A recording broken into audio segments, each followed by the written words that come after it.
Bonjour à toutes et à tous, je suis Hervé Requier, journaliste santé, rédacteur en chef de Pharmaceutique.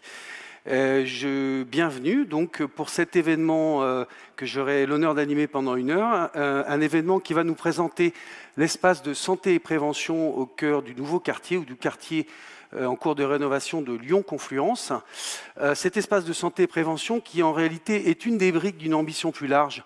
L'ambition de placer la santé au cœur de la ville, une ambition portée par un partenariat public-privé original, Eureka Confluence, qui réunit notamment l'aménageur public SPL Lyon-Confluence et le groupe Bouygues Immobilier.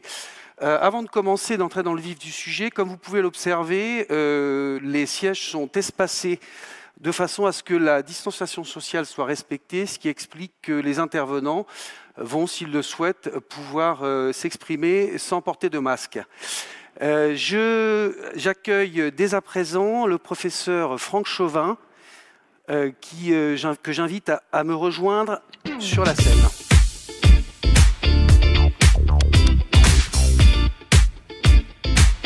Bonjour professeur Chauvin. Vous êtes président du Haut Conseil de la Santé publique et également membre du Conseil scientifique de lutte contre la Covid-19. Alors, la France, on a coutume de dire que la France se caractérise par une certaine faiblesse en matière de prévention. Le système de santé est essentiellement curatif et finalement très peu préventif. Pourquoi est-ce que c'est selon vous essentiel d'investir ou de réinvestir sur ce champ sanitaire ? Effectivement, la France se caractérise par une conception de la santé qui lui est assez particulière, mais la conception de la santé est particulière à tous les pays. Et c'est pour ça qu'il est très compliqué de transposer des mesures, par exemple, d'un pays à un autre. On le voit en ce moment dans cette crise où chaque culture, chaque pays, chaque population réagit à sa façon.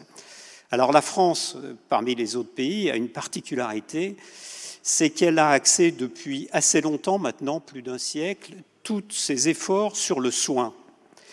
Et notre conception de la santé, en fait, c'est une conception autour du soin. Or, ce qu'il faut voir, c'est que le soin ne contribue à peu près que pour 1/4 de la santé d'une population. Et comme moi, on s'intéresse à la santé publique, c'est-à-dire à la santé d'une population. On sait que la santé d'une population, c'est différent de la somme de la santé de chacun des individus, c'est autre chose, il y a quelque chose en plus. Pour en parler si vous le souhaitez. Et d'autre part, la santé n'est pas être traitée par un médecin, par un pharmacien ou que sais-je, ou prendre des médicaments. C'est autre chose. Et on a des indicateurs pour ça. Et on voit que certains pays qui ont fait des choix différents de la France, il y a déjà maintenant plusieurs années, 10, 15 ans, comme la Suède par exemple, ont pratiquement 50% de chances d'arriver en bonne santé à 70, 72 ans. En France, il y a moins d'1 personne sur 2 qui arrive en bonne santé à 65 ans. C'est-à-dire que notre conception de la santé fait qu'en fait, on est en mauvaise santé. Et il faut donc renverser ce paradoxe. Et renverser ce paradoxe, c'est s'occuper des déterminants de la santé et non pas des malades. Et c'est quelque chose de très compliqué à faire comprendre, et c'est tout l'intérêt de ce type de débat. Alors justement, on va aborder aujourd'hui la question de la santé à l'échelle d'un quartier, à travers cet exemple d'espace de santé de prévention. Est-ce que c'est une solution d'avenir et comment ça doit marcher selon vous ? Alors, ce n'est pas une solution d'avenir, parce que en fait, c'est un problème qui est extrêmement ancien. Hippocrate a écrit un traité sur l'eau, l'air et l'environnement, et les lieux. Il disait les lieux. Donc c'est quelque chose de très ancien. Les Grecs avaient une réflexion autour de la cité et de la santé. Les Romains, qui étaient des ingénieurs extraordinaires, ont mis en œuvre des villes autour de la problématique de santé et d'hygiène. Bien sûr. Axé sur l'hygiène. Et les villes ont joué un rôle fondamental dans les épidémies de peste du Moyen-Âge.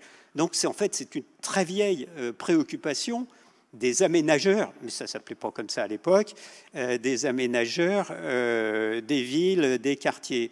Et si vous regardez la ville idéale d'Urbino, par exemple, si vous regardez le Bauhaus de Gropius, si vous regardez Fernand Pouillon, Le Corbusier, donc des aménageurs, si je peux dire comme ça, plus récents, ils avaient une préoccupation de la santé. Donc, à mon avis, c'est remettre cette préoccupation au cœur de la politique de la ville. Et la ville a un rôle énorme à jouer dans la santé de sa population. Là vous évoquez notamment la politique hygiéniste de la fin du 19e et du début du 20e siècle qui a permis de créer des égouts, etc. etc. Mais aujourd'hui, est-ce qu'il ne faut pas aller encore plus loin, justement, pour que cette santé soit une valeur partagée, une valeur, je dirais, d'échange et de partage entre les citoyens? Bien entendu. Bien entendu. Et cette réflexion autour de la santé doit inclure les citoyens. Ça ne peut pas être quelque chose qui descend. C'est fini, ça ne marche plus comme ça. Ce qu'on appelait le modèle de l'instruction publique, c'est-à-dire il y a des gens qui pensent à quelque chose en haut et qui font descendre, ça ne marche plus comme ça. Donc maintenant, on a la méthodologie, si vous voulez. Et il y a eu des mouvements extrêmement forts, et notamment autour des personnes handicapées, qui s'appelait Nothing for us without us, c'est-à-dire rien pour nous sans nous, complètement, qui vise à créer des villes et des quartiers inclusifs autour de la prise en compte des particularités de chacun, pas des handicaps, des particularités. Et il y a une réflexion très, très intéressante que j'invite vraiment à partager avec tout le monde, c'est qu'une partie des handicaps, en fait, est socialement construit. C'est-à-dire que dès lors que les équipements ne prennent pas en compte les particularités de chacun d'entre nous, qu'on soit malvoyant, malentendant, ayant de la peine à se déplacer, dès lors qu'on ne prend pas ça en compte, en fait, on construit socialement des handicaps. Bien sûr. Et ça, c'est une vraie réflexion. Et je pense que cette réflexion de la santé et du quartier, alors moi je dis de la ville, mais quelle que soit son échelle, elle est fondamentale pour les années qui viennent. Ça va être le fil directeur d'une grande partie des politiques. Bien sûr. On a coutume de dire que les grandes campagnes de communication en termes de prévention des risques ont des effets assez, je dirais, inégaux en termes d'impact pour les populations. Justement, est-ce qu'il ne faut pas arriver à un niveau de granularité au plus proche des citoyens en fonction des catégories de quartiers pour avoir notamment des relais, je dirais des médias locaux qui permettent effectivement d'adapter ces messages aux caractéristiques des populations? Oui, vous avez bien entendu parfaitement raison. Et alors je vais prononcer un gros mot parce qu'il est encore très mal compris en France. Alors que vous allez au Canada, vous allez en Suède, en Norvège, il est totalement admis. C'est une approche communautaire, en fait. Je n'ai pas dit communautariste, mais communautaire. C'est-à-dire, il faut réfléchir autour des communautés d'individus, c'est-à-dire des individus qui partagent des caractéristiques, qui les amènent à avoir des comportements en santé, mais pas qu'en santé, des comportements à ses voisins. Et pour ces communautés, il faut avoir une approche adaptée, c'est quasiment construite avec eux, et à ce moment-là, on peut être efficace. Et il y a un grand principe de la santé publique, c'est que les approches égalitaires sont inéquitables. D'accord. Et que l'approche égalitaire, je propose à tout le monde la même chose, crée des inégalités. Bien sûr. Parce que c'est toujours ceux qui ont le moins besoin d'un dispositif quel qu'il soit qui s'en emparent en premier. Bien sûr. Et c'est comme ça. La lutte contre l'obésité en est un bon exemple. La lutte contre l'obésité, la lutte contre le tabac, par exemple, si vous regardez sur le tabac, ceux qui ont arrêté de fumer, c'est les cadres supérieurs, qui ont déjà 13 ans d'espérance de vie supérieure. C'est-à-dire que vous augmentez encore ce gradient avec une approche égalitaire. Et à mon avis, les quartiers, les villes doivent développer cette approche, et on a des modèles à l'étranger où ça marche assez bien. Donc, prendre en compte les inégalités, avoir une approche inclusive et avoir une approche autour de l'éducation. Bien sûr. Et de ce qu'on appelle le niveau d'health literacy, c'est-à-dire de culture en santé. Et ça, à mon avis, là, les villes ont un rôle extraordinaire à jouer. Ces métiers, ils sont pas manquants aujourd'hui aux abonnés absents, justement, ces métiers de littératie en santé sur le terrain. Tout est centré, comme vous le disiez, sur le curatif. Les médecins n'ont pas le temps de prendre le temps de la consultation pour expliquer, par exemple, la vaccination. Il y a des problèmes de carence démographique chez les infirmiers, etc. etc. Est-ce qu'il ne manque pas des nouveaux métiers, justement, de la prévention en santé? Si, bien sûr, bien sûr. Et il va y avoir une réflexion, ce n'est pas un scoop, il va y avoir une réflexion autour de ces métiers de la santé publique, de l'évolution de la santé publique. Et cette crise a montré nos carences. Mais il ne faudrait pas que ces métiers soient trustés, entre guillemets, par des médecins ou autres. Bien sûr. Là, on n'est pas dans le médical, on est dans autre chose qui est l'éducation à la santé, et il existe quand même des professionnels. Ce que les anglo-saxons appellent le care et qui n'est pas tout à fait traduisible en français, hein, si je... le prendre soin. Voilà, il y a porter attention. Voilà, pour les anglo-saxons, il y a le cure, soigner, il y a le care, prendre soin, et la prévention. Et c'est ce qu'on appelle l'approche populationnelle. Donc moi, j'invite vraiment ceux qui réfléchissent à la ville de demain à développer des approches populationnelles, c'est-à-dire comment je fais cure, care et prevent, c'est-à-dire comment j'ai cette vision globale. Et on sait que les villes, par exemple, sont des inducteurs de non-comportement en santé. Bien sûr. On sait que la taille des trottoirs influe sur le niveau d'activité physique des individus dans une ville. Il y a eu des expériences faites par des anglo-saxons là-dessus. On sait que la nature des commerces que vous mettez dans une rue va influer sur les comportements en santé des individus. Et toute la réflexion de Richard Thaler, qui a créé les nudges et qui a eu le prix Nobel pour cela, doit nous amener à réfléchir. C'est comment, au-delà de prendre en compte les problématiques de santé, j'induis même des comportements favorables à la santé, et c'est tout l'enjeu des villes favorables à la santé. Alors, ce que nous vivons actuellement, en quoi c'est un accélérateur de l'impérieuse culture en termes de prévention, de structuration de l'offre, d'accompagnement des gens. Comment mieux sortir sur le champ de la prévention après cette crise ? Une crise, une épidémie comme la nôtre, ce n'est pas une crise du soin. Et d'ailleurs, on voit que l'hôpital a bien réagi. L'hôpital s'est adapté comme jamais, a trouvé des ressources. Donc, un, il avait des ressources, deux, il avait du personnel, et deux, il avait une capacité d'adaptation. Et donc, ce n'est pas lui du tout, ce n'est pas du tout le soin qui est en cause, mais c'est une crise de la prévention. Et notamment, c'est une crise de la prévention au plus proche des populations. Ce n'est pas une crise institutionnelle, c'est une crise de la prévention de quartier, de la prévention vraiment proximale. Et pourquoi ? Parce qu'en fait, le niveau de culture de la population fait que les messages de prévention qu'on essaye de faire passer ont beaucoup de peine à passer. Bien sûr. Alors, je vais pondérer un peu mon propos, parce qu'on pensait que des populations ou des cultures, comme les Anglais par exemple, réagiraient mieux. Et puis, on s'aperçoit que ce n'est pas tout à fait le cas. C'est sûr. Et malgré la force de la santé publique anglaise, on voit la difficulté d'adaptation. Mais il n'empêche que c'est, pour moi, en tous les cas, je ne suis pas le seul à penser ça, quand même une crise de la santé publique de terrain, et on manque de relais, si vous voulez. Par exemple, le conseil scientifique dans lequel je suis fait des recommandations, ou le Haut Conseil de la santé publique, mais la mise en œuvre manque d'opérateurs locaux. Bien sûr. Et la réflexion dans les quartiers doit prendre ça. Et les villes et donc les collectivités locales qui réclament aujourd'hui des nouvelles prérogatives, que ce soit les conseils régionaux, les métropoles, pourraient être effectivement des relais à condition qu'on leur donne les moyens de porter ces politiques de proximité. Oui, alors il y a deux types de moyens. Il y a des moyens financiers, mais il y a quand même des moyens méthodologiques. Bien sûr. Et puis il y a la culture. Mais moi, je vois pas mal de maires dans des conférences que je peux faire, et parce que c'est un thème qui m'est vraiment très cher, parce que je suis sûr que c'est un des enjeux pour l'avenir. Ce qui me frappe, c'est le changement en quelques années de la position des maires face à la santé. Complètement. Je veux dire, il y a quelques années, quand je disais la santé... Ils réclamaient des médecins sous chaque clocher il y a quelques années. Leur obsession, c'était d'avoir des médecins. Ça. Et maintenant, quand je parle avec eux, c'est plus ça du tout. Et je me souviens de maires de ces grandes villes me disant, mais attendez, quand je construis une ligne de tramway, est-ce que je m'occupe de santé ? Je disais, bien évidemment, vous occupez des transports, vous occupez de la proximité, etc. Quand je construis une station d'épuration, est-ce que je m'occupe de santé ? Bien évidemment.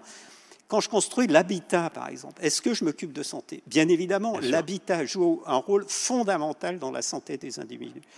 Et donc, on voit que les maires sont en train de prendre conscience d'un principe qu'on connaît, qui s'appelle « Health in all policies », c'est-à-dire que la santé est la résultante de toutes les politiques, et qu'il ne faut pas le considérer comme un truc à part, mais vraiment comme quelque chose qui irradie toutes les politiques et la politique de la ville, bien sûr. Alors en conclusion, vous avez été associé au projet qu'on évoque aujourd'hui.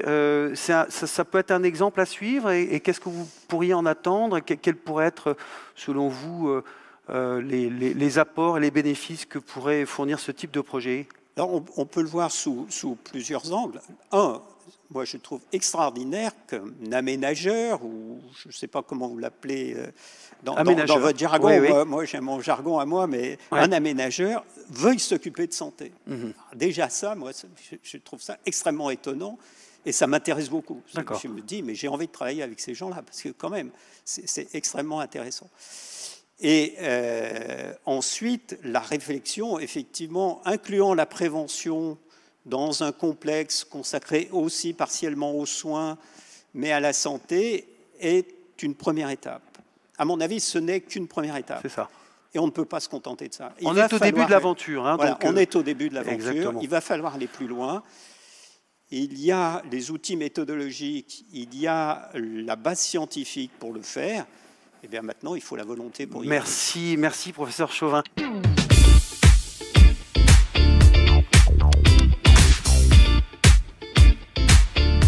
On va regarder une vidéo à présent qui va nous présenter de façon très synthétique et très pédagogique le projet que nous allons évoquer aujourd'hui.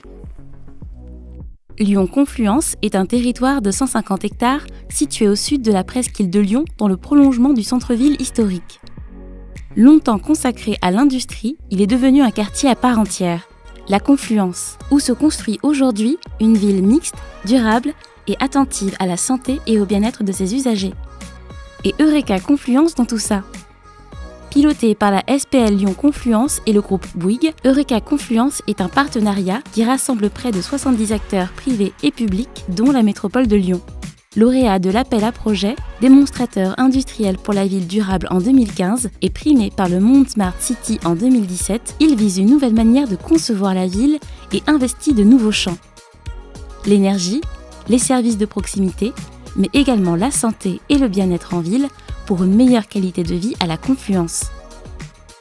Et si la ville pouvait être bienveillante à l'égard de notre santé ? C'est la question que s'est posée Eureka Confluence et à laquelle l'espace de santé et prévention apporte une réponse originale. Fruit d'un travail de co-création de plus de 2 ans, l'espace de santé et prévention a été conçu pour favoriser la santé et le bien-être des usagers du quartier. Sa conception résulte d'un diagnostic sanitaire auprès d'une quarantaine de professionnels de santé et de nombreux ateliers participatifs faits avec des professionnels, le tout suivi par un comité scientifique multidisciplinaire.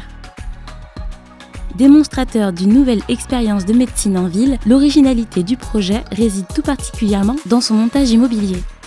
Il rassemble un promoteur immobilier, 3 opérateurs de santé réunis sous le nom d'Alliance Santé Confluence et un partenaire au service des territoires. Leur objectif est de mettre en œuvre un regard novateur sur la santé en ville à travers un projet médical commun. Un projet et un lieu qui mise sur la prévention et s'attache tant aux facteurs personnels que professionnels, favorables à la bonne santé de tous les usagers du quartier. Il s'agit de répondre à 3 objectifs majeurs. Adapter l'offre de soins à la demande des usagers du quartier, proposer des parcours patients fluides, rapides et coordonnés, promouvoir une prise en charge globale intégrant prévention et éducation. D'une superficie totale de 1170 m², l'espace de santé et prévention occupera 3 niveaux. Au rez-de-chaussée, on trouvera un cabinet de radiologie ainsi qu'un grand espace pédagogique de prévention ouvert à tous les patients, habitants et salariés du quartier. Au premier étage, de nombreux espaces de consultation permettront à 18 médecins généralistes ou spécialistes de recevoir leurs patients. Et enfin, un 2e étage totalement dédié à la médecine du travail géré par l'association AST du Grand Lyon. Au total, c'est près d'une trentaine de professionnels à l'écoute des usagers du quartier de la Confluence. Rendez-vous à la fin de l'année pour découvrir l'espace de santé et de prévention. Voilà, vous en savez plus, vous savez l'essentiel sur ce projet. On va maintenant rentrer dans les détails du pourquoi et du comment. À l'occasion d'une interview croisée pour laquelle j'ai l'honneur d'accueillir Séverine de Johannes-Garraud. Vous êtes directrice générale chez Link City, qui est une des filiales de promotion immobilière du groupe Bouygues. Et Stéphane Guivarch, président d'Office Santé, qui est l'un des principaux opérateurs est constructeur et concepteur de pôles et maisons de santé avec une 50aine de projets réalisés, me semble-t-il. Séverine de Genès Garot, la santé, a priori, qui n'est pas une thématique qui est au cœur des projets immobiliers. Alors pourquoi est-ce que vous avez décidé de créer cet espace? Pour y faire quoi? Écoutez, effectivement, a priori, la santé, ce n'est pas au cœur de nos problématiques. Pas au cœur des problématiques des opérateurs immobiliers, des concepteurs de la ville de demain. Néanmoins, vous l'avez vu, on l'a suffisamment décrit par le professeur Chauvin, ça a été suffisamment expliqué. Aujourd'hui, la santé est la préoccupation première des citoyens. Donc des citoyens, des usagers des villes, des travailleurs de tous les bâtiments, etc. Donc si nous, en tant que concepteurs, en tant qu'aménageurs, tous autour de la table ici présents, on n'intègre pas cette problématique de santé, on va passer à côté des besoins de nos futurs usagers. Sur ce projet, du coup, qui est porté donc, par le consortium Eureka, Lyon Confluence, nous avons décidé très rapidement d'intégrer un volet santé-bien-être dans le projet.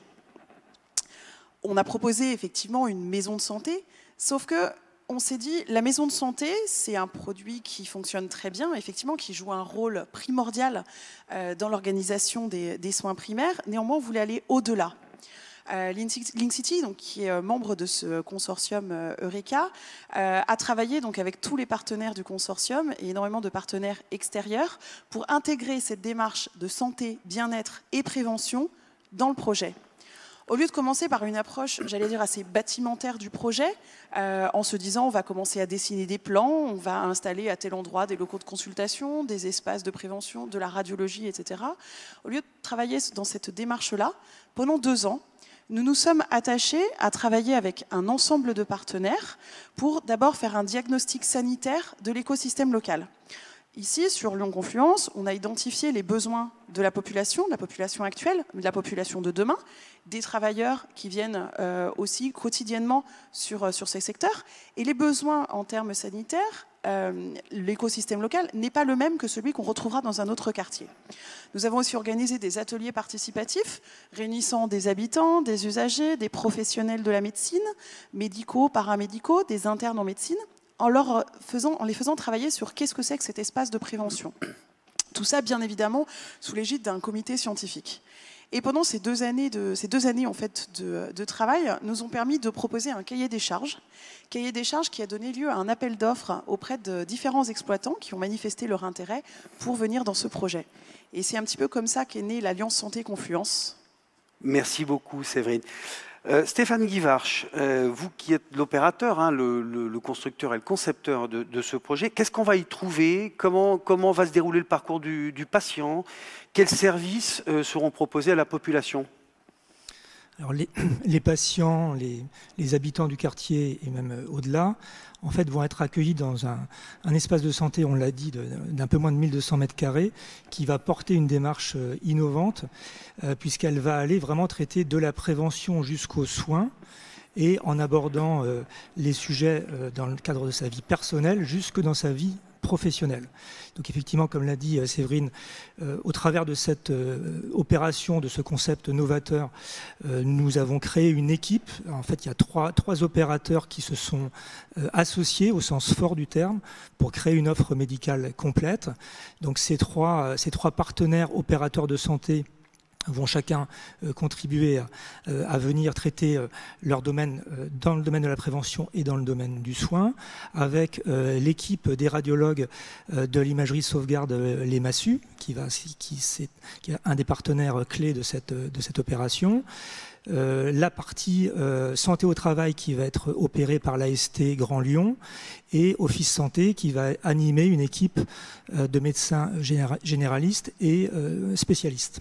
Combien de médecins généralistes, spécialistes on sait déjà sur le sous-ensemble, entre guillemets, médecine générale, médecine spécialiste, on sera aux environs de 18 praticiens de santé. D'accord. Donc au total, sur le site, nous aurons environ une trentaine de praticiens. D'accord. Ça, c'est pour le soin. Pour la partie prévention, il y aura quoi? Des ateliers, des expositions? Enfin, comment est-ce qu'on attire la population pour qu'elle vienne spontanément parler de santé dans cet espace? Alors, il y a deux axes. d'une part, et on a beaucoup travaillé avec l'équipe des différents partenaires sur cet aspect-là des choses, ce sera une démarche transversale et permanente, hein, puisque le professeur l'a bien expliqué tout à l'heure, c'est pas du one-shot, hein, la prévention.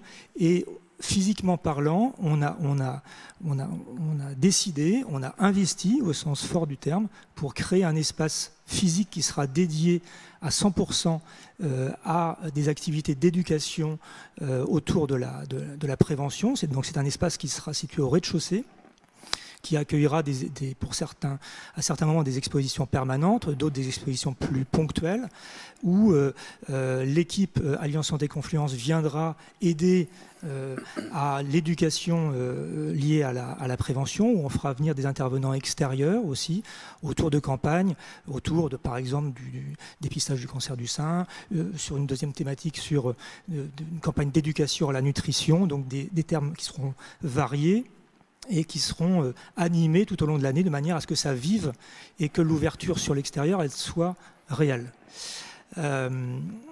En complément aussi, ce que je voulais dire par rapport à cette association, c'est que c'est aussi une histoire de rencontres humaines qui étaient vraiment riches et intéressantes, parce qu'on a créé, c'est ce que disait Séverine tout à l'heure, le projet à cette occasion-là. Donc c'est vraiment aussi des décisions de partenaires santé qui ont pris vraiment qui ont fait le choix de venir s'investir, au sens fort du terme, sur Lyon Confluence, parce qu'on croit en ce quartier, donc s'investir de manière durable. Et on a été accompagné dans cet investissement par un partenaire clé pour nous, qui est la Banque des Territoires. D'accord, très bien. Séverine, on voit bien, hein, c'est un projet innovant, c'est le premier du genre, hein, pour vous, je suppose. Qu'est-ce que vous apprenez de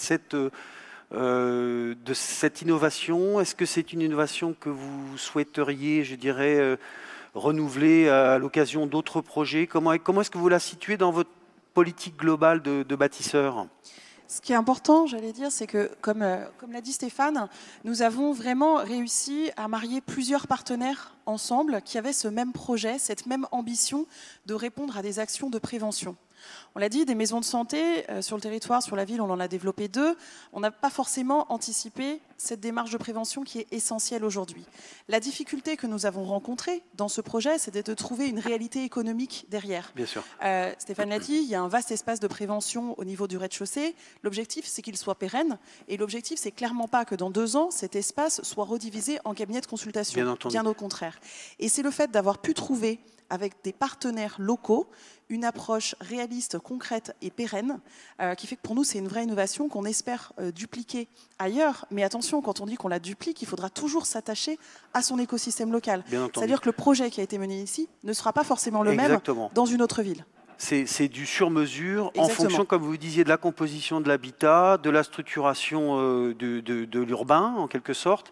Et puis éventuellement aussi de toutes les évocations que nous faisait Franck Chauvin sur une politique de long terme à construire autour d'une ville durable, d'une ville centrée sur les questions de santé. Exactement, et dans cette démarche-là, les promoteurs immobiliers ne peuvent pas le faire seuls. Ils doivent justement travailler en partenariat avec les collectivités, avec les aménageurs comme la SPL Lyon Confluence, pour pouvoir ensemble proposer une adaptation sur mesure et locale et anticiper surtout les besoins de demain. Dans cette opération, nous avons anticipé cela en 2015, puisque c'est à ce moment-là que le projet a démarré. Le projet sera livré fin 2021 et c'est important d'anticiper maintenant pour des futurs projets. Merci. Stéphane, 50 secondes pour nous dire si vous-même, vous allez vous inspirer de ce projet pour avoir le même type d'initiative dans d'autres villes. Est-ce que c'est déjà le cas aujourd'hui? Mais vous avez 30 secondes pour nous dire ce qu'il en est. Alors effectivement, c'est un type d'initiative auquel on croit beaucoup. Comme l'a dit Séverine, on ne fera jamais des copier-coller au sens restrictif du terme, parce qu'il faut prendre en compte les problématiques locales. Hein, ça, on y tient beaucoup. Et on est en train, effectivement, actuellement, en l'occurrence, une nouvelle fois avec Link-City, de le dupliquer sur une ville bretonne. Voilà, on n'en parle pas aujourd'hui, ça sera l'occasion d'un autre échange ensemble. Merci à suivre. Donc, je vous laisse rejoindre la scène et j'accueille donc les intervenants de la première table ronde expliquer un petit peu comment des partenaires privés et publics travaillent ensemble pour améliorer la santé, en l'occurrence dans le quartier de Confluence-Lyon. Si vous voulez bien me rejoindre.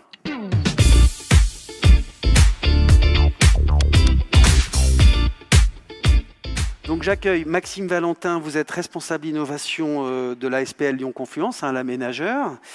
Laurent Michelin, vous êtes directeur de l'innovation Bouygues Immobilier, chez Bouygues Immobilier. Et Yann Billot, vous êtes médecin radiologue et vous représentez le groupe de radiologues imagerie médicale des Massus Sauvegarde. Maxime Valentin, je commence avec vous. Avec ce projet d'espace santé et de prévention, et au-delà, toutes les autres briques que vous allez rajouter en termes de santé, qu'est-ce que vous portez comme vision de la ville et quelle est la place de la santé dans cette vision de la ville de demain, en fait? Bonjour, eh bien, c'est évidemment d'abord la vision d'un aménageur. Le professeur Chauvin a rappelé très brillamment qu'il y a une très longue tradition que je confère remonter aux hygiénistes, mais qui va bien avant. Celle d'un aménageur, émanation de la métropole de Lyon, qui a vocation à doubler le centre-ville de Lyon. Donc sur ce territoire un peu singulier de par son positionnement, il est évidemment nécessaire de prendre en compte toutes les perspectives importantes de la ville de demain, puisqu'on construit la ville dans une perspective de long terme.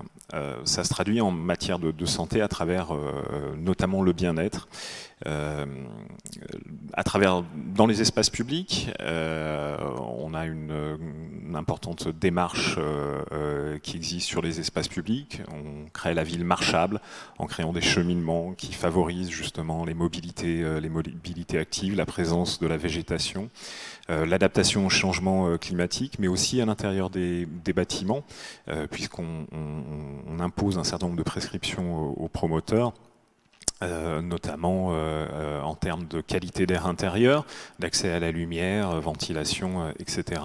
Et puis à travers le projet Eureka Confluence, on a voulu aller un petit peu plus loin. En travaillant sur ces mêmes thématiques, on le verra plus tard, je crois, en travaillant sur la qualité de l'air extérieur et la qualité de l'air intérieur. Oui, on l'abordera ensuite. Et puis, avec ce projet qui est pour nous la traduction d'une ambition forte, celle d'implémenter la prévention au sein du territoire. Donc c'est quelque chose d'évidemment nouveau, mais quelque part c'est notre mission à travers ce territoire innovant, d'aller pousser les lignes, de changer un peu les modes de faire et de développer des partenariats qui vont amener des solutions nouvelles. Complètement. Ce qui est très intéressant, c'est, vous l'avez commencé à l'esquisser, mais on le développera également avec Laurent Michelin, c'est que ça appelle aussi à un autre mode de collaboration différent de ce qui se faisait traditionnellement entre le donneur d'ordre et le réalisateur voilà, c'est qu'il y a vraiment une réflexion, qui est une réflexion créative et prospective. Oui, quand on parle d'innovation, on pense à des innovations singulièrement des innovations technologiques, bien souvent des solutions, mais bien en amont, pour pouvoir les mettre en œuvre, il faut aussi bouger les lignes et changer les modes de faire. Dans le cadre d'Eureka, on a pu développer ce partenariat public-privé entre la métropole, la SPL, et puis des grands groupes tels que Linkcity, Bouygues, travailler ensemble, se poser les questions ensemble, engageant qu'on a une partie des réponses et que quand on travaille ensemble, on arrive à assembler le puzzle et esquisser des solutions. Merci. On entend souvent dire que l'innovation, la découverte disruptive s'effectue souvent à l'interface des disciplines et non pas forcément au sein des disciplines. C'est une illustration qu'on peut développer avec Laurent Michelin. Donc, Bouygues, vous êtes un constructeur, vous faites des maisons, vous faites des immeubles. Alors, pourquoi est-ce que vous vous intéressez à la santé d'une part, et d'autre part, comment est-ce qu'on traduit concrètement cette approche nouvelle dans le bâti, dans les plans, dans les réalisations, dans la façon dont vous imaginez la vie à venir des habitants de cette nouvelle ville? En anticipant déjà, c'est-à-dire qu'en fait on a très vite en 2014-2015 lancé des exercices de prospective. Bouygues est un groupe qui construit beaucoup d'hôpitaux, d'établissements de santé, d'EHPAD, de cliniques. Et on avait lancé un exercice de prospective sur l'évolution de ces établissements de santé. Et cet exercice nous a montré clairement l'enjeu de la prévention. Et là, autant des acteurs de la promotion, comme Bouygues Immobilier, ou de l'aménagement, ne se sentaient pas concernés par le sujet de la santé quand il est dans le curatif, Autant quand on est dans l'enjeu de prévention, comme l'a rappelé le professeur Chauvin, on a beaucoup d'actions à faire pour agir sur les déterminants de santé. L'activité physique, par exemple, on peut très bien, nous, mettre en avant, par exemple, un escalier, cacher l'ascenseur et favoriser les flux pour monter à l'escalier. Par exemple, ça, c'est des actions toutes bêtes, mais qui peuvent faire en sorte qu'on prenne plus souvent l'escalier. Donc, il faut anticiper. Et cet exercice de prospective qui était initialement pas dédié aux acteurs de l'immobilier ou de l'aménagement de quartier nous a permis de prendre conscience qu'effectivement, on pouvait, nous, se préoccuper de la prévention et agir là-dessus. Donc, on s'est dit qu'il fallait vraiment être force de proposition vis-à-vis des aménageurs, parce qu'à l'époque, il n'y avait pas d'attente, il n'y avait pas de demande de la part des élus, ni des aménageurs, finalement. Et donc, on s'est dit, on va être force de proposition. Et c'est là que quand on a discuté donc avec la SPL et la métropole de candidater sur cet appel à projet Eureka, démonstrateur industriel de la ville durable, qui a pris le nom d'Eureka ici, eh bien, on s'est dit qu'un quartier durable, c'est avant tout un quartier qui se soucie de la santé de ses habitants. Et on n'avait pas forcément beaucoup de compétences en interne, chez Bouygues Immobilier, Link City ou Bouygues Construction, ni même chez Bouygues Énergie Service. Et donc on s'est dit, on ne peut pas partir tout seul. Et donc on a décidé, plutôt que d'attendre un cahier des charges de l'aménageur et de répondre à un cahier des charges, on s'est dit à l'époque, c'est un enjeu, c'est une problématique de société. Et donc on a envie d'agir et on ne sait pas où on allait aller avec Maxime quand on a mis ça sur la table. Et donc, on a changé de méthode. La méthode, c'est de se dire, bon, comme on ne sait pas où aller, on va aller chercher les bonnes compétences. On est allé rencontrer le cluster, l'ICARE Lab, qui a changé de nom. Qu'on verra tout à l'heure, qu'on entendra tout à l'heure. Donc, c'est de la co-construction au propre figuré et sans jeu de mots par rapport à votre mission de base, mais c'est vraiment de la co-construction dès le départ. Et encore une fois, c'est de la transversalité à l'origine des projets que naît l'innovation, en fait. Oui, et c'était une volonté d'aller traiter une problématique clé ensemble, d'une manière différente, en lançant des initiatives. Et ce que j'ai vraiment apprécié dans ce partenariat public-privé, un promoteur, vous savez, quand il a un projet, c'est des cycles longs. Ça arrive 3-4 ans après. On confronte la réalité, finalement, 3-4 ans après la conception. Là, le partenariat qu'on a eu nous a permis de lancer tout de suite des initiatives dans la vraie vie, avec des vrais habitants, avec des vrais professionnels de santé, avec des médecins, avec des pharmaciens. Et puis, on a mis en place un conseil scientifique, on a réalisé ce diagnostic. Et donc, on a mis en place une animation très vite, positive autour de ce sujet et une émulation. En fait, c'est vrai qu'on a eu un accueil très positif des professionnels de santé qui nous ont dit d'ailleurs, oui, nous déjà, il manque des médecins sur le quartier. Il y a beaucoup de nouveaux arrivants, mais il manque des médecins. Et donc, on a tout de suite décidé de mettre en place cet espace de santé dans la programmation. Et on fait ça pour d'autres sujets. Quand on programme un hôtel, des bureaux, un volume de logement ou une école, c'est bien en fonction de besoins. Et finalement, on n'avait pas trop le réflexe à l'époque d'intégrer ce besoin d'espace de santé de pluriprofessionnels, alors qu'il en manque déjà beaucoup. Il y a des déserts médicaux dans des centres-villes, ce n'est pas uniquement rural. Et donc, cette nouvelle méthode de faire, partant d'un diagnostic, mettant en place les compétences nouvelles, nous a permis de démarrer tout de suite une belle dynamique et du coup d'alimenter les réflexions sur le projet qui arrivait à long terme. Merci. Yann Billot, donc vous êtes radiologue, vous êtes associé à un groupe de radiologie qui est déjà très implanté à Lyon. Vous avez décidé de rejoindre cette aventure. Qu'est-ce qui vous a séduit? Qu'est-ce que vous allez pouvoir y faire de différent ou peut-être de complémentaire par rapport à la radiologie classique que vous faites peut-être dans d'autres espaces? Eh bien, notre motivation était polyfactorielle.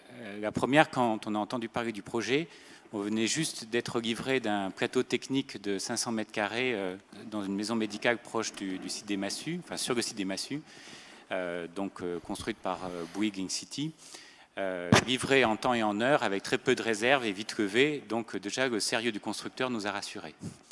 La deuxième, c'est le quartier où nous sommes. Ça fait 10, 15, 20 ans que les Lyonnais, on regarde ce quartier bouger, innover, se métamorphoser. Et on avait vraiment très envie, avec la logique géographique de nos lieux d'exercice que sont la sauvegarde et les massues, d'apporter notre petite pierre au niveau de projet santé, bien que nous ne soyons pas au départ formatés pour de la radiologie de quartier, vu qu'on est adossé à des groupes clinico-hospitaliers d'envergure. Mais en rencontrant en plus les futurs partenaires que sont Office Santé et AST Médecine Travail, on a été rassurés d'élaborer ensemble un projet global et pour lequel on fourmille d'idées dans tout ce qui est développement du dépistage au niveau de l'imagerie. Alors par exemple, cancer du sein, mais d'autres aussi, d'autres sphères de dépistage. Hein, si je Exactement, ça fait longtemps que les radiologues sont impliqués dans le cancer du sein aux côtés des médecins traitants et gynécologues. Donc il y aura évidemment un mammographe numérique 3D, tomosynthèse, un échographe. Pour parler du cancer du sein, qui est quelque chose de fondamental, pour nous, le dépistage ne s'arrête pas à une simple image. Il continue avec la gestion de l'image, éventuellement des biopsies, récupérer les résultats, diagnostic d'annonce et orienter la patiente vers qui de droit. Pour le dépistage, c'est toute la prise en charge de A à Z. Bien sûr. L'ostéoporose, avec le vieillissement de la population, les traitements chroniques qui en induisent. Donc, on a songé à mettre un ostéodensitomètre. Et puis, pourquoi pas être ambitieux et innovant et penser à mettre potentiellement un scanner. Alors, pourquoi un scanner? Il existe des scanners de classe 2, c'est-à-dire pas des scanners sur lesquels on travaille habituellement, qui sont très modulables, très légers. Donc je rassure le constructeur parce qu'on a des contraintes de poids au sol. Les constructeurs maintenant sont obligés, à la demande des patients et des radiologues, de faire de l'imagerie vraiment basse dose. Et un scanner de dépistage a toute sa place dans énormément de pathologies. On suit déjà, par exemple, les travailleurs exposés à l'amiante en faisant des scanners thoraciques tous les 2 à 5 ans. Les sociétés savantes viennent de valider le dépistage du cancer du poumon par le scanner thoracique basse dose. Le dépistage de la maladie coronarienne avec le score calcique, scanner sans injection, est tout à fait utile. Médecine Travail, je pense aux lumbago chroniques, c'est quelque chose qui est leur quotidien. À un moment, il y a besoin d'une imagerie. On peut dépister une pathologie qui nécessitera... Pas trop, hein, précise l'assurance maladie sur le lumbago, pas systématiquement au passage. Mais parfois, il y en a besoin et on peut aboutir à une infiltration sous scanner. Ce qui est très intéressant, c'est que cet espace se crée au moment où justement le champ de la radiologie en matière de prévention va s'étendre. Complètement. Et là, vous allez pouvoir aller chercher, en quelque sorte. On sait bien que les dépistages, notamment par exemple le cancer du sein, on arrive souvent un peu à un plafond pour aller chercher les patientes qui sont éligibles au dépistage institutionnel. Donc là aussi, il y a, je dirais, une visibilité dans le quartier pour cette offre de prévention en radiologie. Tout à fait. Et aussi, il y aura une offre de soins qui sera attendue parce que le bassin populationnel, que ce soit tertiaire et puis résidentiel, qui ne fait que monter, va se poser sûrement la question d'une permanence de soins. Et si on peut apporter une imagerie scanner rapidement aux praticiens qui seront juste au-dessus de nous, en collaborant transversalement, et bien, ils pourront orienter leurs patients soit pour un avis chirurgical, médical spécialisé ou retour à domicile. Donc je pense que ça a tout son sens de pouvoir implémenter un petit scanner modulable et compact qui réponde au projet local du quartier. Conclusion, vous êtes impatient de pouvoir investir donc l'espace santé et prévention? Très impatient, oui. Ok. Maxime Valentin, on a une question de notre auditoire par la tablette. Question très basique mais très importante. Comment est-ce que vous allez inviter concrètement les habitants du quartier à venir vous rencontrer? Comment ça va se passer? Alors, c'est pas nous qui, en tant qu'aménageurs, allons le faire. Voilà. On commence à le faire déjà aujourd'hui en informant de la réalisation de ce futur événement. On a également une mission de concertation et de participation sur l'ensemble du projet urbain et à travers cela, on fera la promotion évidemment de ce nouveau lieu. Peut-être une autre question, si je peux me permettre, mais on l'a évoqué également. Vous l'avez évoqué, mais je pense que ça serait intéressant, vous avez évoqué la notion de végétalisation. Il y a les effets directs de la prévention, de l'offre de prévention et de santé à travers des soins. Il y a aussi les effets indirects d'une ville plus compatible avec ce bien-être environnemental. Donc, est-ce que vous pouvez peut-être nous dire quelques mots là-dessus et peut-être, Laurent, si vous pouvez compléter pour la partie constructeur. Oui, sans être médecin, on a pu tous lire des études sur l'importance de la présence du végétal dans nos vies. C'est extrêmement nécessaire.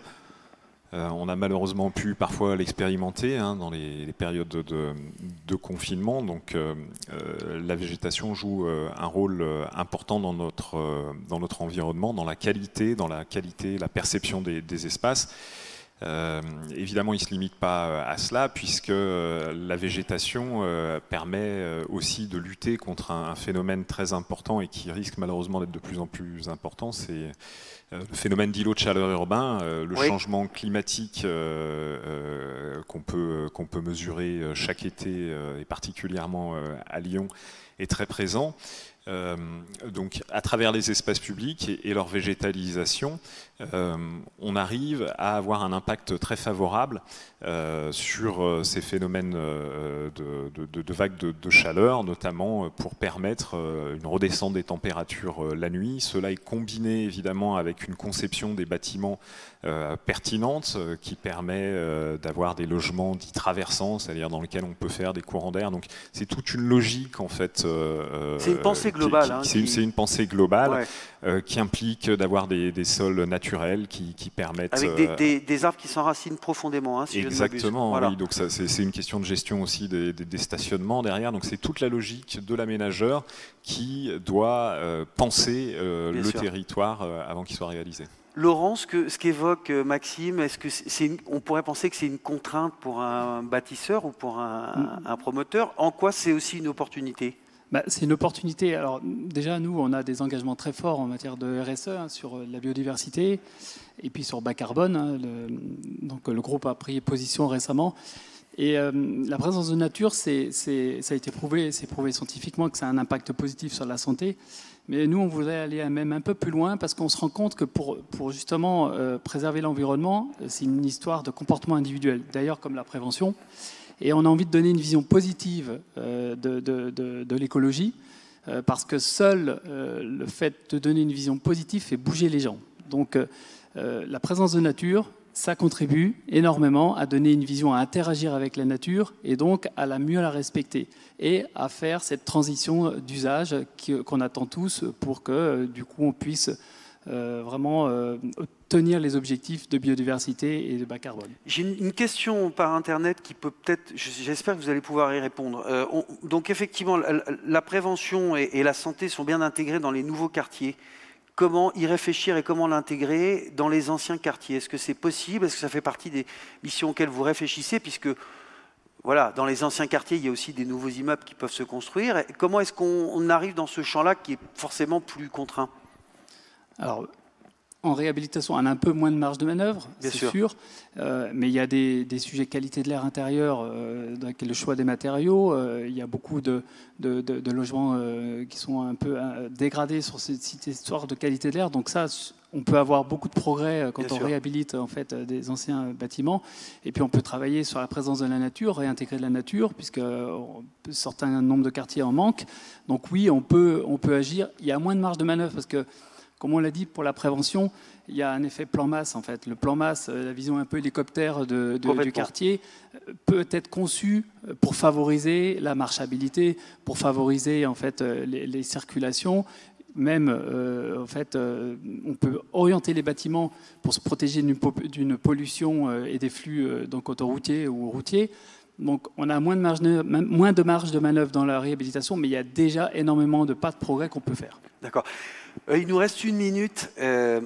Yann, une question, si vous voulez bien, toute bête. Est-ce que vous, radiologue, qui avez quand même des grosses journées, est-ce que vous allez pouvoir trouver du temps pour aller parler, en dehors des actes que vous allez réaliser dans cet espace, de prévention, de ce que vous faites, de la façon dont vous pouvez contribuer à la prévention des risques? Est-ce que vous avez envie de prendre ce temps-là? C'est prévu, quand on a monté ce projet avec AST et Office Santé, l'espace polyvalent qui sera au rez-de-chaussée, à côté du service de radio. on a bien acté que ça serait un travail collaboratif. Et donc, dans chaque domaine de compétences, on y participera. On peut avoir donc nous un rôle sur toute la prévention, la pathologie musculo-squelettique et le sport, puisqu'on a des radiologues experts dans cette discipline, les radiologues scénologues évidemment pour le cancer du sein. Donc chaque compétence sera utilisée au mieux et pour participer à ces travaux de groupe. Je me fais une entorse de la cheville en courant, au lieu de la laisser traîner comme font beaucoup de gens, je peux aller à l'espace santé et prévention et en parler peut-être avec un radiologue qui est disponible à ce moment-là. Ben, idéalement, il ferait une écho déjà, voir l'étendue lésionnelle, et effectivement après sur l'orientation, sur la kiné. Donc voilà, une gestion effectivement du traumatisme sportif, c'est le quotidien. Bon, merci à tous les trois, on a hâte d'y être. Et je vous laisse rejoindre la salle par cet escalier. Et j'accueille à présent les intervenants de la seconde table ronde. Si vous voulez bien venir me rejoindre.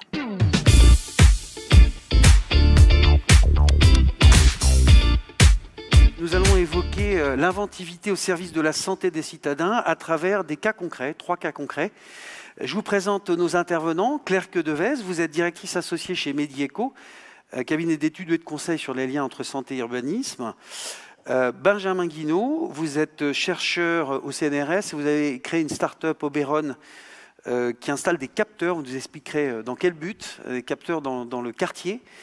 Et Gérald Conté, vous êtes manager général de iCare Lab, qui est un accélérateur d'innovation transversale, je dirais, à la fois numérique, technologique et organisationnelle. Et vous mettez ensemble l'ensemble des acteurs qui peuvent justement produire ces innovations de demain. Claire-Sophie Quedevez, je me tourne d'abord vers vous. Alors, peut-être nous dire tout simplement comment est-ce que vous intervenez à l'échelle de Lyon Confluence, quels sont un petit peu les sujets et les questions que vous allez traiter.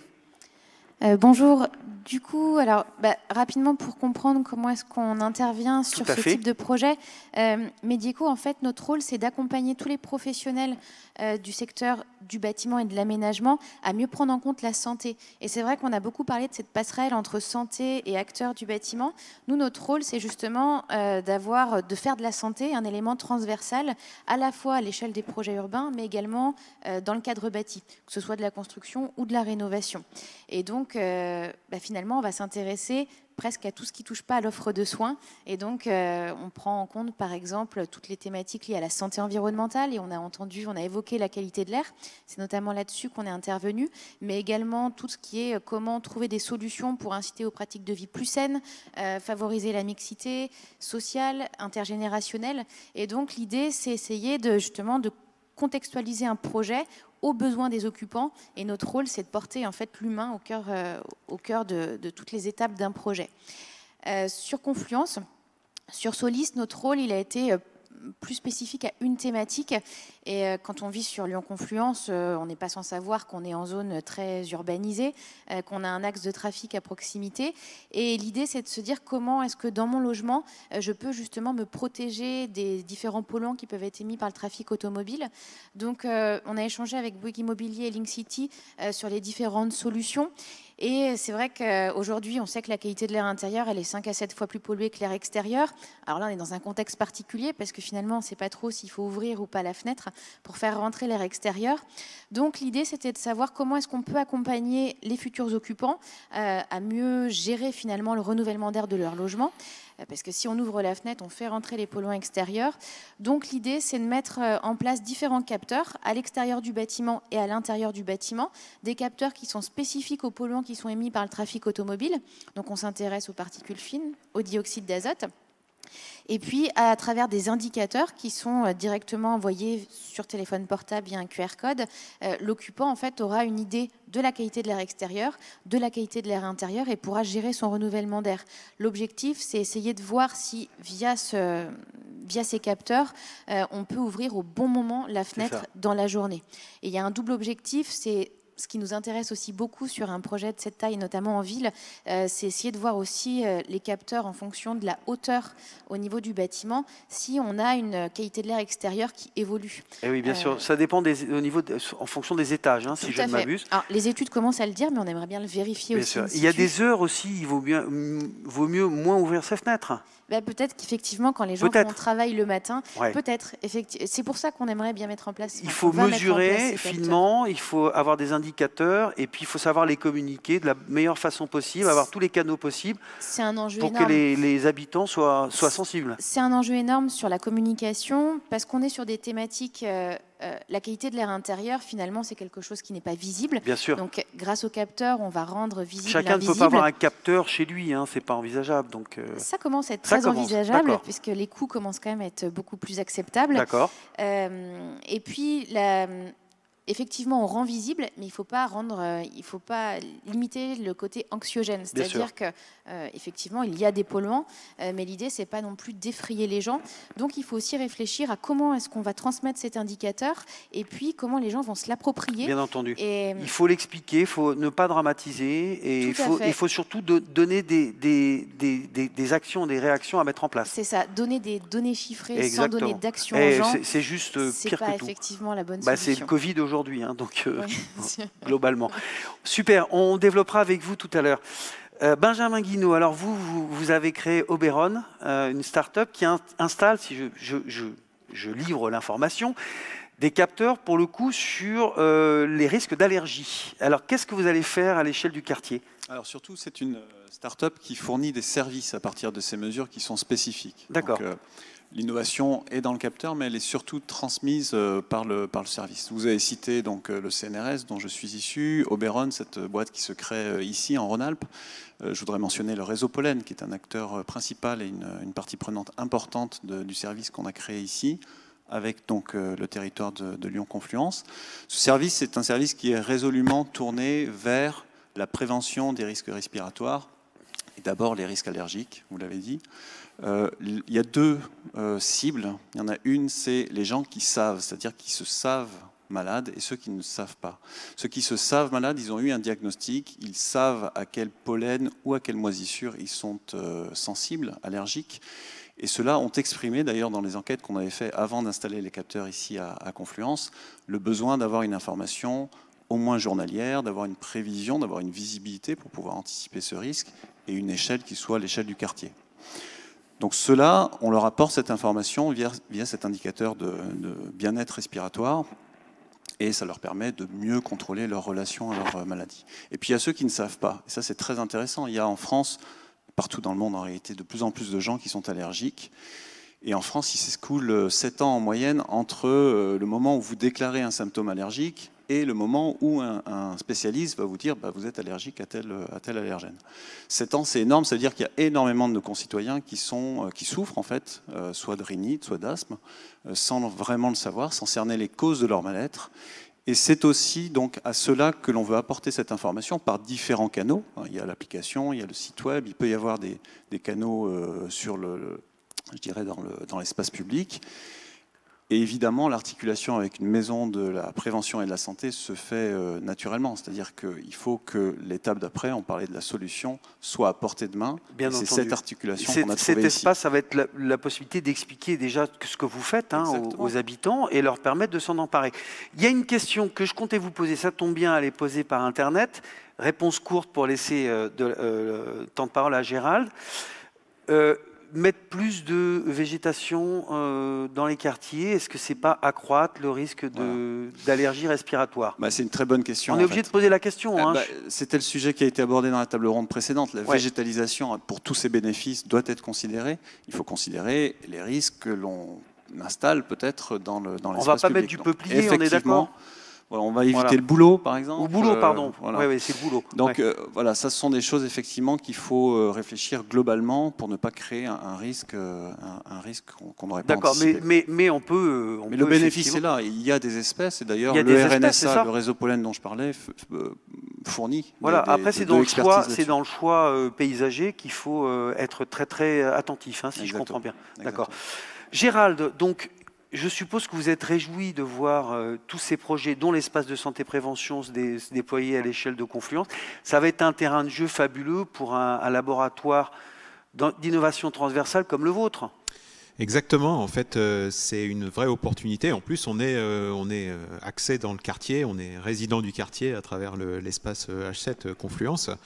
En fait, oui, Akirlab, c'est un laboratoire ouvert, un laboratoire hors les murs sur toutes les thématiques qu'on a évoquées. C'est-à-dire que Laurent Michelin l'a signalé tout à l'heure, on a été engagé très tôt dans le projet, hein, puisque ça fait partie des objectifs du lab, c'est d'essayer d'aller traquer les opportunités d'innovation, les problématiques de terrain en matière de santé.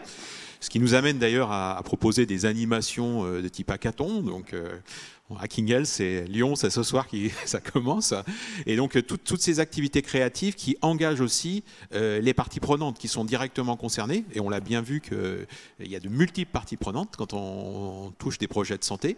Des usagers, ce sont les principales cibles, des professionnels de santé, et puis après des gens qui sont en capacité de faire et de concevoir les solutions, que ce soit des solutions technologiques, mais l'axe du lab, c'est aussi l'innovation organisationnelle, parce que au final, comme l'a très bien dit le professeur Chauvin, à un moment donné, il faut que la mise en œuvre opérationnelle, on pourrait dire, se fasse sur le terrain, et que les gens qui sont directement concernés soient aussi directement impliqués dans les propositions qu'on leur fait.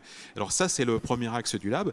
Et puis le deuxième, il est complètement en lien avec les deux précédentes interventions, c'est comment on contribue. Alors une fois qu'on a fait émerger des choses, qu'il y a des entreprises ou des associations ou d'autres acteurs du territoire, des établissements qui se sont emparés de la conception, c'est comment on les met en œuvre de façon expérimentale avant même les commercialiser, puisqu'après on peut imaginer qu'une fois qu'on a fait les premiers tours de piste réussis, on a atteint son modèle économique, en tout cas l'objectif qui est derrière tout entrepreneur et start-upper, c'est de valider les bases de son modèle économique, on les met en œuvre au quotidien, je dirais, auprès des habitants, auprès des usagers, auprès des professionnels de santé. Donc voilà, le lab, c'est une structure associative qui est soutenue par les pouvoirs publics, en particulier par la région Auvergne-Rhône-Alpes, la métropole de Lyon, qui engage aussi des professionnels de santé, des établissements, des structures aussi qui impliquent des libéraux, hein, les fameuses CPTS, un mot barbare, qui sont les communautés de territoriales de santé. Voilà, et qui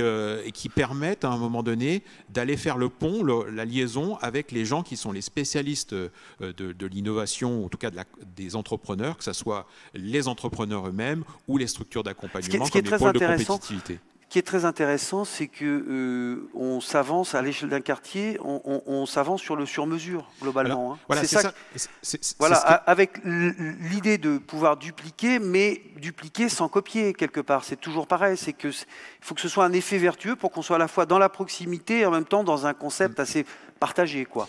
C'est vrai que là, du coup, sur la Confluence, il y a une vraie conjonction d'opportunités favorables. On a déjà cité plusieurs du fait que le quartier est en construction, mais il y a également donc des structures comme H7 qui hébergent des startups physiquement sur le quartier.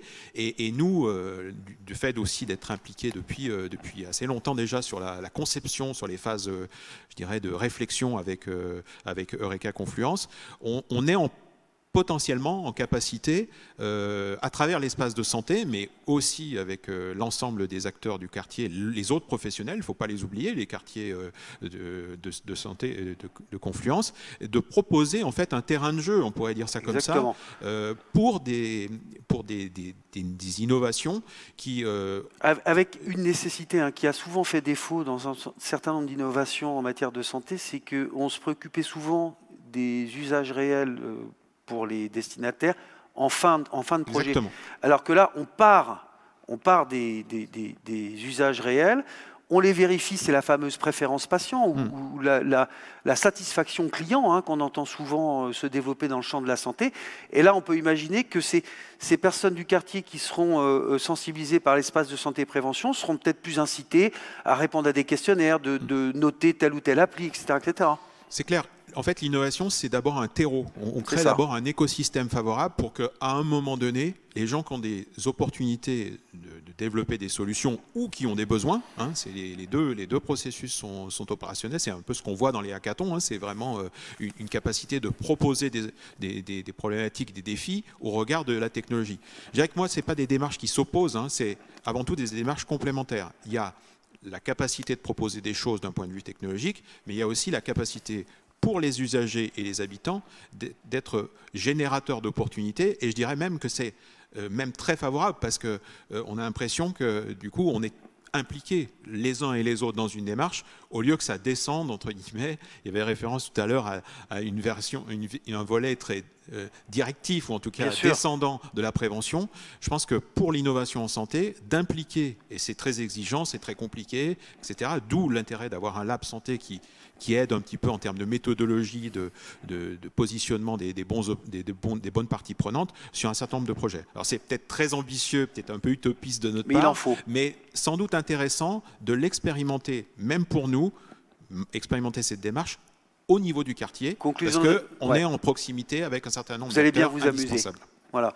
Claire-Sophie, peut-être une petite réponse de 30 secondes sur, justement, vous partagez aussi cette notion d'aller chercher l'avis de l'habitant, et c'est ce que vous allez faire, je suppose, avec je vais pas dire que c'est presque la clé de réussite, c'est-à-dire que on a évoqué, je crois, le terme de listing, et l'idée d'un quartier favorable à la santé, c'est surtout de se dire qu'on construit et on aménage pour des gens qui vont venir vivre, pour l'homme, et que cet homme ces populations ont des besoins et que tous les choix de conception qui se font à l'échelle des aménagements urbains, mais aussi à l'échelle du bâti, doivent répondre aux besoins. Et d'un quartier à l'autre, les besoins sont différents. Et on a trop aujourd'hui tendance dans les projets d'aménagement à voir un peu le listing de toutes les innovations qui sont reproduites sans forcément s'intéresser. Donneur d'ordre, cahier des charges, et puis tout ça est vertical. Les populations plus âgées n'auront pas les mêmes besoins que les familles qui arrivent avec de jeunes enfants. D'accord. Une dernière petite question, mais je crois que vous avez répondu, mais autant le préciser puisque c'est une question Internet. Comment faire le lien, comment allez-vous faire le lien entre l'appli Oberon, enfin les infos issues des capteurs, et l'espace de santé et prévention? Vous l'avez dit, mais peut-être si vous pouvez repréciser. Oui, c'est la question des canaux de diffusion de l'information. Donc exactement. Il y en a plusieurs, hein. Ça peut être via l'application, et en l'occurrence, l'application incite les personnes à faire remonter leur ressenti. Donc on est dans cette participation qui construit ce travail de prévention, puisqu'on prend ça en compte pour calculer le risque. Et puis, il y a de l'affichage public, il y a des sites web, voilà, c'est ça. Il y a des écrans également. On se rapproche des pharmaciens pour que le relais se fasse aussi à travers les officines. Il y a vraiment énormément de canaux à explorer. Il faudra une réponse santé aussi, hein, c'est toujours pareil. Il faudra parler des antihistaminiques, il faudra parler des traitements de fond, d'éventuelles recherches de désensibilisation pour certains cas, etc. Il faudra qu'il y ait une démarche proactive en matière de prise en charge derrière. Oui, tout à fait. C'est pour ça qu'il faut impliquer tout cet écosystème de professionnels de la santé. Ouais. Merci à tous les trois. On arrive au bout de notre échange. Je vous propose de rester en scène. Quelques mots de conclusion. Je pense qu'on a pu retenir quelques mots-clés qui me paraissent importants à conserver en mémoire, donc prévention et santé bien entendu, prévention et santé au cœur de la ville, prévention et santé au cœur de la ville pour un bien vivre ensemble. Et puis également, derrière tout ça, il y a aussi de l'innovation en termes de conception des projets, avec des approches qui sont horizontales, qui sont co-construites, qui sont en amont de la réalisation des solutions, et en aval, il y a des acteurs engagés, des professionnels de santé, des entreprises, des chercheurs, et donc c'est globalement tous ensemble qu'on pourra y parvenir. Longue vie à Lyon Confluence, longue vie à Eureka Confluence, et à bientôt pour voir comment ça se passe dans peut-être quelques mois ou quelques années.